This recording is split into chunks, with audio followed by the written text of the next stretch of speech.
The rain was coming down hard that night, the kind that makes the streets shine like broken mirrors. A woman stood under a flickering streetlight, shaking, her face bruised, her clothes torn, whispering words no one else could hear.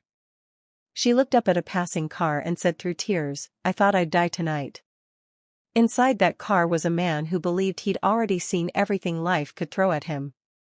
A successful CEO. A single father. A man always in control. But the moment their eyes met, something inside him stopped cold. Before we begin, if stories like this move your heart and remind you that kindness still matters, please take a second to subscribe, like this video, and share your thoughts in the comments.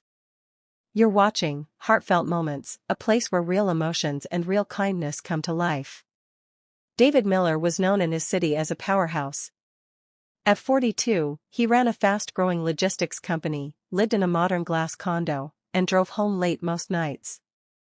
But behind the sharp suits and calm confidence was a tired man raising a 10-year-old son alone after losing his wife years earlier. Life had taught David to keep moving forward and never slow down.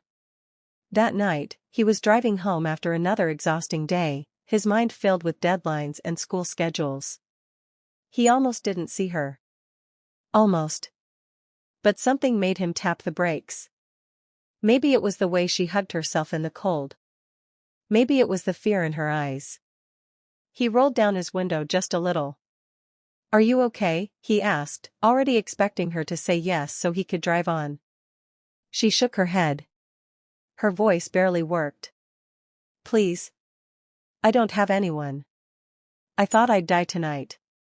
David felt his chest tighten. He noticed the marks on her arms, the swelling on her face.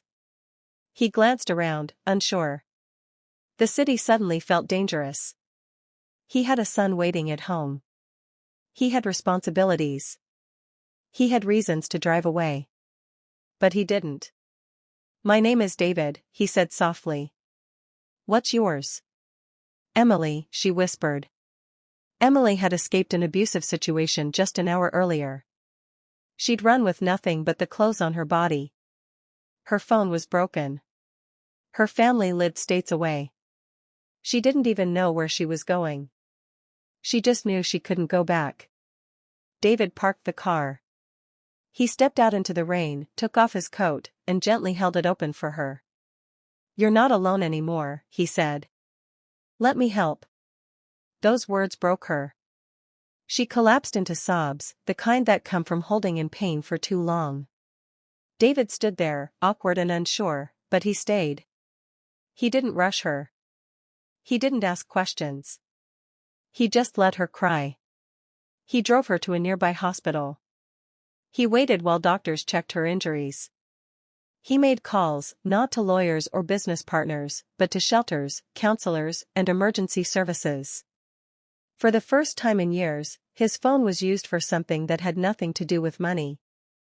When Emily was finally resting, she looked at him with red, tired eyes. "Why are you doing this?" she asked. "You don't even know me." David thought of his late wife. He thought of his son, sleeping safely in his bed.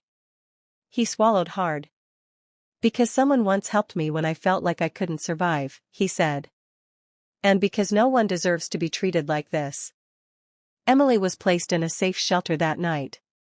David paid for her clothes, her food, and her first counseling sessions. But more importantly, he showed up. He checked in. He listened. He treated her like a human being, not a problem to fix. Weeks passed. Emily slowly began to heal. She found a job. She smiled more. One afternoon, she asked David why he always looked so tired. He laughed quietly. "I'm a single dad," he said. "My son is my whole world." One evening, David invited Emily to dinner at a small family restaurant. His son, Lucas, joined them. At first, Emily was nervous. But Lucas smiled at her and asked if she liked drawing. She did. He showed her his sketchbook.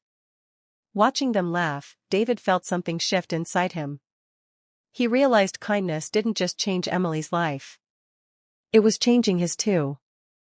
His son was seeing what compassion looked like. He was learning that strength wasn't just about success. It was about stopping when someone needed help.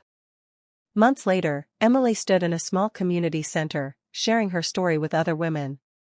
David sat quietly in the back, his son beside him. Emily's voice was steady now. "I'm alive because one stranger chose kindness," she said. "One man stopped his car when he didn't have to." She looked at David, tears in her eyes, but this time they were different. They were full of gratitude, not fear. David realized that night had changed the direction of his life. He adjusted his work schedule. He volunteered more. He became more present, not just for others, but for his son. Kindness had slowed him down in the best possible way. Life didn't magically become perfect for any of them. Emily still had healing to do. David still faced stress and loss. But something powerful had taken root. A reminder that one moment of kindness can stop a lifetime of pain from continuing. So if you ever find yourself tired, busy, or unsure, remember this story. Remember that someone out there might be standing in the rain, hoping one person will care. You don't need to be a hero. You just need to be human. Because sometimes, stopping for someone else doesn't delay your life. It changes it.